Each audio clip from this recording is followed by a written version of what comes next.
up, it's echo disrupt you with my name tonight. Trending topics in the spotlight, breaking down what's right. What's up? What's up? Welcome to Echo Disrupted, Season 2, Episode 4. Hello, hello. Happy 2020, happy Project 2025. Yeah, for Um, real. Interesting circumstances, a lot to talk about, a whole lot Right. about. I mean, but the least of which, or the most of which, being the Super Bowl the Kendrick Lamar Bowl that they happen to be having a Super Bowl. I mean, they happen to have a football game in the middle of. Yeah. It's funny depending on who you are, like everything, right?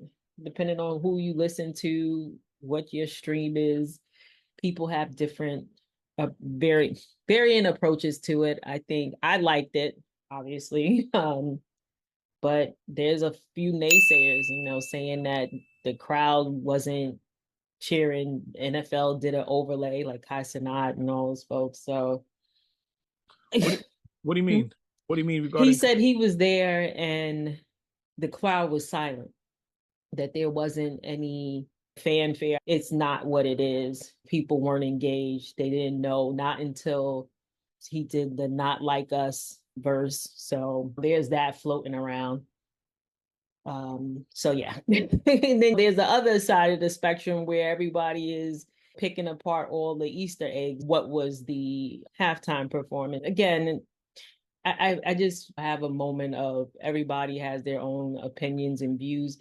And I just think that depending on who you listen to, what your stream of information is, be it you think that, oh, there wasn't any white people dancing, now all of a sudden we need DEI. It's just way too much. So what are your thoughts on that? A couple of things. I think there are, let's just use Kai Cenat as the barometer. What is Kai Cenat actually known for? Like, when's the last time anybody ever heard Kai Cenat say anything of any import or of anything profound at all? I think Kendrick came out here and basically said, I'm speaking directly to my fans. Mm-hmm. I'm not here to please everybody. I'm speaking directly to my fans. I have a message and I'm going to be consistent with my message. I think with the use of Samuel L. Jackson to a degree as the moderator / narrator, that actually helped, right? When he comes out and he's in one mode, Samuel L. Jackson provides his insight. He goes into another mode and so on and so forth and so on and so forth. I think also with all of the hype around his beef with Drake, I think there was an expectation that his set would be around that. And it wasn't. What essentially it was him sneak dissing the United States, right? And sneak dissing the modern establishment. I don't expect for Kai Cenat to understand that. I don't expect for white audiences to understand that, right? I think, and one of the things, this is what I've seen, there's this, a Z-list actor, Robert Davi, right? Who came out, do you see that when he was giving his criticism? And I've heard the water cooler conversations in offices is like, okay, there was a lack of diversity. Yeah, that's what the intention was, right? Then when ZZ Top performed, or when the Beach Boys performed, were there any black people on stage? Donald Trump's cabinet, ain't no black people in there. Anybody concerned about that? White people, white men in particular, have been conditioned to believe that everything needs to be centered around them. Right? So they need to be present in everything that happens. They need to see them. They can't show up and just be the guest and do what the Romans do when they're in Rome. They got to come here and take over Rome, make Rome do what they do. I don't know if you remember a few years back when the Wiz did a live production on TV. Not really. A few years back, a good 7-8 years back, Neo was in there. I believe Queen Latifah was in there as well. white people were losing their minds. They were losing it. I can't believe you did this without. There was no white people. There was no white people in the. No white characters. No white actors. Did you guys see the Wizard of Oz? How many brothers? How many black people did you see in that? Right? They've been so conditioned to center themselves in everything. They just ignore the obvious to make points that don't make any sense. Yeah, yeah. I mean, I think that's true. That's even with Hamilton too. They had a hard time trying to realize like Hamilton was a homeboy. So It's crazy, but right, because so we have to come sit here and watch their foolishness, right? Watch their shows, look. Let's just use Friends as an example, right? Up until they had to get their arms twisted to put somebody black on there. Aisha Tyler, yeah. Yeah. And that's questionable how black she is, but that's another conversation for another day. But yeah, it's annoying. This is the one moment where I wish I was still working in corporate America and going into an office, right? Because today would have been the day, or yesterday would have been the day I definitely got fired, right? Because I'd have laid into them. Because it's an interesting dynamic how they never see it.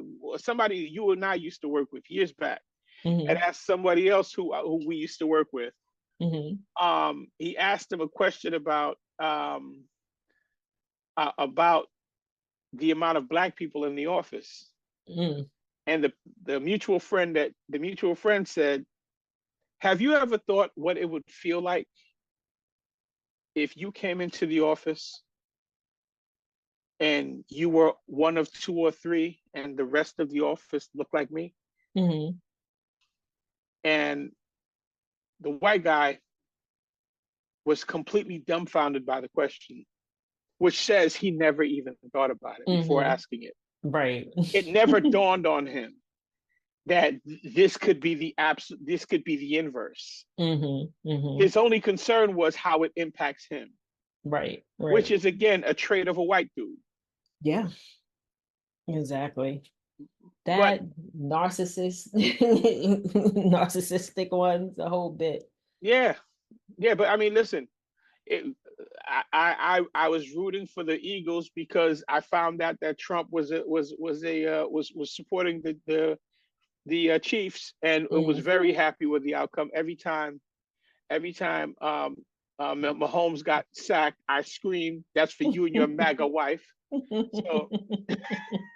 Yeah, I didn't even check to see what slander Brittany was getting on that. Oh, she was getting I'm quite hammered. sure because she gets hammered. They were giving his brother the business.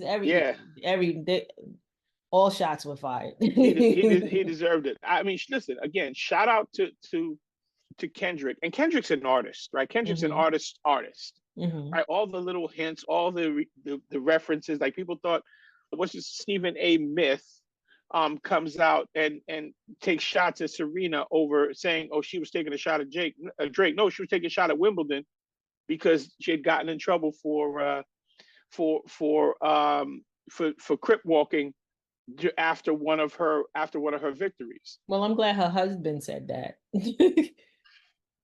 It's you know what I'm saying? I saw a lot of slander about that and who she's married to.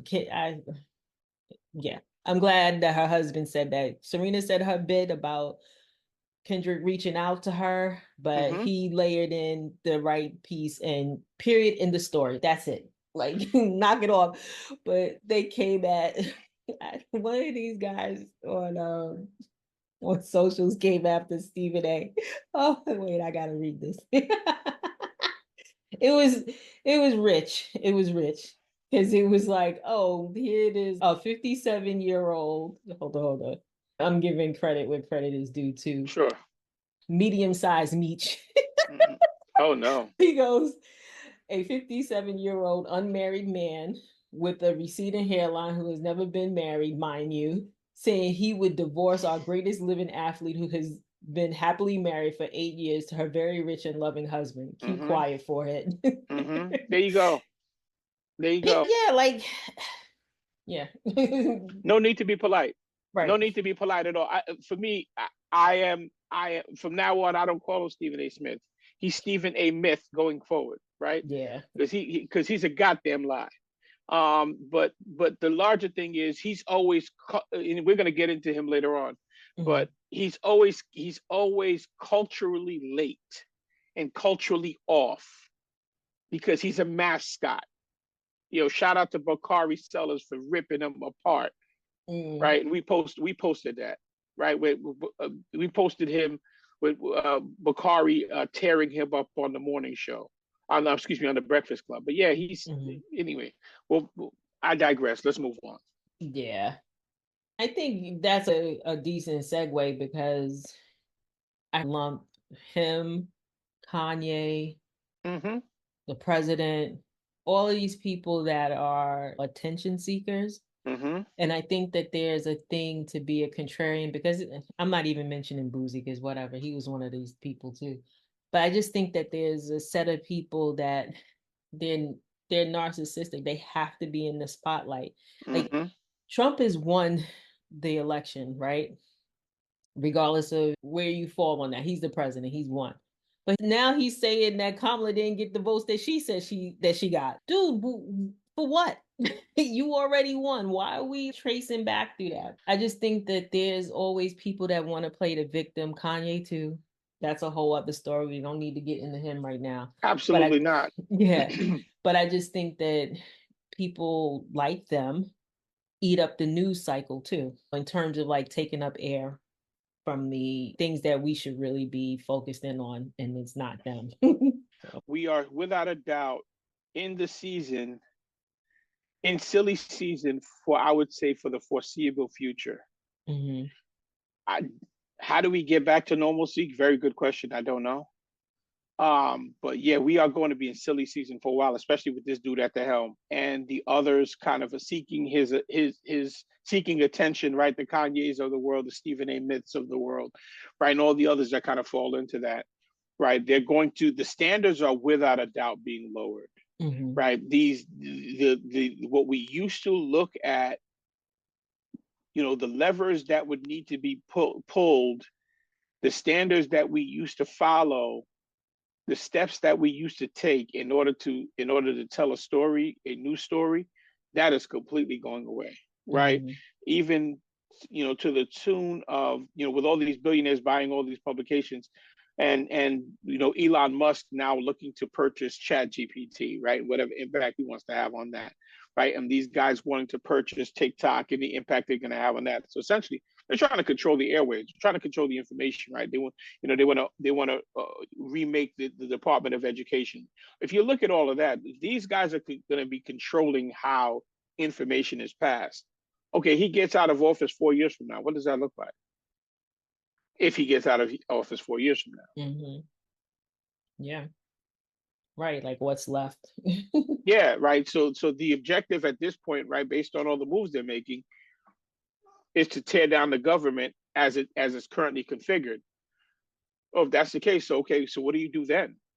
Right? Do you do your 4 years and leave? But does that 4 years is that 4 years now still the standard after this dude is done doing what he's done? Not according to them. They trying to get him another term. He doesn't think JD Vance could be president. He already put the kibosh on that. Where is JD Vance? Like, anybody seen JD Vance? Last time I saw, he was in Paris or something. Okay. So. Good luck. But yeah, I think he was asked outright about whether or not JD Vance could become the president. And he was just like, no. Can't waste no time. Dude's a megalomaniac. Anyway, we'll have much fodder for him. Let's talk about Lincoln Heights, Ohio, where some of them peoples effed around and didn't stay around long enough to find out. Yeah, that was crazy. Like, this anarchist group thought they were gonna post up. Man, listen, they definitely found out. And that town is like a historically Black town, and folks came out. They was on the corners protecting theirs and ran them off. Slashed tires, did what they had to do. Cops were called out. Obviously, they were trying to push back the Black people, but clearly the aggressors were those that came in and waving their flags, wearing masks, doing all of that. No. So that's a good formation. I love it. The one thing I don't understand is why don't we go into their neighborhoods and start the same mess? Right? Why do we wait for them to attack us instead of us going to their neighborhoods? If these guys could get police clearance and whatever certificates or permits they need I to don't be even able think they got permits. Okay. I think they just rolled up. I think what happened was they were called and the police took the side of pushing back the Black folks. That's what it was. Not that they got permits or anything. They just rolled up. Okay. And into that historically Black town. Again, what's interesting is, right, I don't know if there's a chemical imbalance, but can a chemical imbalance be infectious? Why so many of y'all making all these bad decisions? When has it ever worked in your favor where y'all ran up on a bunch of Black dudes and won? The only time we've ever done it, only time we've ever been successful is when you outnumbered or when you had the police on your side. When you just show up on your own, mano y mano, you guys always lose. That never works in your favor. Maybe you guys should have went to history class. I think they're just emboldened. Yeah, I totally so. agree. Yeah. No, I totally agree. I totally agree with you. I totally agree. I think these guys have this thing where they believe, okay, the president, whoever the president of the United States is going to be the determining factor as to how I comport myself day in, day out, which is really so stupid, right? It's just like saying, okay, well, I have a tough CEO in my company, in the company that I work for. I'm going to stick my chest out. Bro, like, you know how stupid that is? The president, at the end of the day, is a crisis manager and the top executive. That's simply what his job is. How that makes you feel bold is really crazy to me. But what do I know? Yeah, especially because this guy is taking away everything. No, listen, to the smart person who understands what this stuff means, you're absolutely right.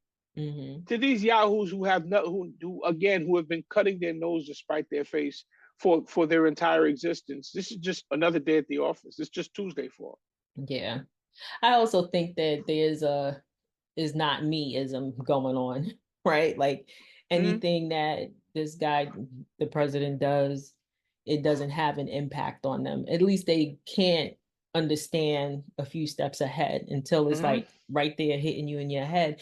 And it's always somebody else. It's not me. There's a whole bunch of FAFO type of stories that are floating around with the farmers, different stories now, even with the USAID and people dying now because of no oxygen in the hospital. And it's just the whole ripple effect. And I think it takes until it impacts you individually. That's when you start to understand, like whoever that, it was some other girl that made the rounds and trended about her not getting food stamps or something like that. I don't mean to blow it off like that, but it just means that now it hit her, right? That this is what everyone has been saying, but for whatever reason, you were an exception. But now you're part of the rule. You played stupid games, and guess what happens? You got a bunch of stupid prizes. Yeah. And people say, "Oh, well, the Democrats didn't make a compelling enough case." Nonsense. This dude by himself, with his record and how he comported himself, made enough of a case for you not to vote for him. You voted for him anyway, right? So this dude was acting he was acting a fool. He was talking about Arnold Palmer's cock. He was farting on stage. He was doing a bunch of foolishness, and you still thought this is somebody that you wanted to get behind. Don't blame the Democrats. No, right? But he also said things that he obviously is not true. The famous egg talk about how much eggs, oh my gosh, eggs are so expensive. I don't know. I don't eat eggs, but I know I did go into the supermarket and I just wanted to see what the hype was. A dozen of eggs was like $8.14. Oh, eggs are expensive. No question. But that's a ripple effect from his first administration. Right. So but the one differentiator here is, which puts him in a unique situation is, we have a report card on Donald Trump as president. Donald Trump was a mess the first time around. What that what Biden's administration was dealing with was the repercussions of his bad decision making, a lot of Right. mismanagement. But So go ahead, sorry. no, go ahead. So again, because the American electorate is so ignorant and is so impulsive, you don't understand, they don't understand that what you're asking the person that created the mess, you're asking him to come and clean the mess when he didn't have the tools to clean the mess in the first place. You just handed the dude that just crashed your car, you just handed him the keys after it came out the shop. Yeah. And now you're sitting there wondering, oh my God, he's driving reckless. What'd you think he was gonna do? Right. Yeah, and I think a lot of folks too, especially since COVID was so divisive with people, in that if you, whatever you believed, but the whole fact is people still held on to STEMIs and different things that he provided. So now they feel as though he did that. So he, all the other things get erased because you got that check. So like I said, the American electorate is pretty stupid, right? You don't have to do that much of a deep dive to connect the dots, right? That's the issues we were having with shipment. Sorry, how did I forgot the term? Either way, right? Not being able to move stuff to get stuff in, right? The supply chain. Supply chain. Wow. The supply chain issues, right? All of that stuff happened under his watch. All of this stuff happened under his watch. Again, a faulty crisis manager. Your president, when you elect a president, you're electing a crisis manager. This man has demonstrated to you his inability to manage crisis. Well, he creates the crises. He creates a crisis, makes a complete mess out of it, and then you guys say, "Oh wow, you know, he was a successful businessman." No, he wasn't. Right? Right. If you look at Donald Trump's resume, it is a complete mess. You would not hire Donald Trump to mop your kitchen floor. Right. The reason why. Yeah. No. You're absolutely right. Even with Mexico and Canada, he's the one that created the original treaty. Why are we like going through the things that they agreed was things that were already in place? Like, guy, you just a like Tasmanian devil just swirling around, just creating fodder and craziness. It's crazy. Yeah, I'm sorry. No, I absolutely love it. I totally agree. He's like a toddler in the crib just messing everything up. Yeah. And then he'll bump into something, knock something over. You look at him like, hey, why'd you knock that over? We start crying. It's like, okay, well, all right, Johnny, don't bump into that again. And then what does Johnny do? Goes and finds something else to run into. It's absolutely crazy.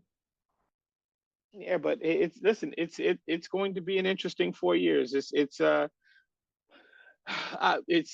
watching the media still attempt to normalize it, right? But he's got these guys under pressure, right? These guys are concerned about their about their licenses and what have you. Again, it's the question now becomes, okay, hypothetically, 4 years from now, when he's no longer here, how much of this practice stays in place, right? If there's a Democrat that's going to be running, and if that system of two parties still exists, and a Democrat gets in, how much of that does he keep? Yeah. Because once the cat's out the bag, the cat's out the bag. True, very true. You think we're in like a constitutional crisis? Oh, without a doubt. Oh, no question. This dude is challenging. He's challenging the courts at every turn, and the courts are like, okay, stop bringing this mess in here, right? I'm sorry, you were going to say something. No. I just saw, and we're recording on the 12th of February, which I think is very key with the way things change. There was a judge in Massachusetts that just lifted that freeze that they had on the federal workers taking the buyout. So that's back on the table now. I think with all of the things that he does that are against the law, so to speak, and the only breaks that we have are judges that can put things on a stay or hold, but that ultimately, even if you get past that piece and they appeal or do whatever it is, it still has to go to the Supreme Court ultimately, if we get to that point, which we are going to get there. And then it becomes a matter of he has his judges that he put in, the Supreme Court judges. So then we're in that loop as well. So yes, I also agree that we are in a constitutional crisis, but his press secretary, somebody wrote a script for her and she was like, no, we're not. I'm like, okay, little girl. What was she doing? What was she doing before this? I don't know if she Absolutely nothing. Because she's yeah. So no need to get that deep. Yeah, I didn't. I was just like, nope, not today, girl. I'm not even entertaining her. But she definitely gets her marching orders and runs with them. So you know how that goes. But I think probably the other thing that is a concern as well is just the attack on the media. That's legit. Like the AP, that latest piece is very interesting because it's subtle in the sense that it may seem like it's not a big deal, but I just add that in, and I'm speaking about the AP being banned from the Oval Office pressers. And long story short, they were not going to call Gulf of Mexico Gulf of America. They have standards. It's been 400 years. They normally reference, there's two names. They do normally say exactly what it is. But I just kind of lumped that into the ABC case that they had with Trump and giving him the 15 million to push to defund NPR. Just the overall building of these things that are taking away what they say is the First Amendment rights that they're so protective of, but technically they're not based on these things that they're doing. And that's just, to me, it's just like the tip of the iceberg. It may seem small, but it has larger implications to it. I don't know. Oh, well, I don't think this is small at all. Yeah. No, I mean, and people are just harping on the America versus Mexico and thinking that's it, but that's not it. No, you know, this is, again, control of the information, right? You're going to bend to what I tell you to do, or you're not going to, we're going to take our ball and go home. And given how you run your business, it is detrimental for you not to have a relationship here. And that's what they're leveraging. We'll see where it goes. Yeah, no, absolutely. But yeah, I guess the parting shot. Thoughts on Mayor Adams getting a pardon? I knew that was going to happen. And when Damian Williams stepped down, I was like, it's a wrap. It's not going to go anywhere. And I still don't know why he stepped down. I'm so curious to find out why. He needs to write a book or something. But I just knew it was going to happen. And then Adams was doing the things anyway. In less than 8 hours, he went, hey, we just going to be okay with this, to, okay, I'm pardoned, I'm good. And I didn't check and see about all those others and the people that are all associated with him in that whole case, just the overall corruption, because to me, I liken it to Trump, how Giuliani lost his license. The 2020 election was a fraud. Some did some jail time. Some are still on trial. The case just hasn't come up yet. I agree totally. I mean, again, Eric Adams at this point, he's going to be a puppet because they didn't just pardon him, right? They dropped the case with prejudice. So he's they can come after him again. If he don't fly right, they can pull on his leash. Again, this is kind of where you are, right? The guy wants to run the country like he's a strong man, right? He's a dictator, and this is what it is. If you want to play the game, these are the prizes that come along with it, and it's a tough time to be in politics. Yeah, well, you see, Bondi is going after Tish James and Hochul now. I did not know that. And that just came out today. Yeah, she's filing a lawsuit against them too. So more to come on that. But I know we're wrapping up. This was like a quick hit episode. Yep. As always, good to catch up. Absolutely. Good to chat. All right. You have a good one. Take care. Make sure you like, share, subscribe. Like, share, subscribe. and follow us on our social medias as well. Absolutely. Have a good one. Critical thought for everyday life. Keeping it real.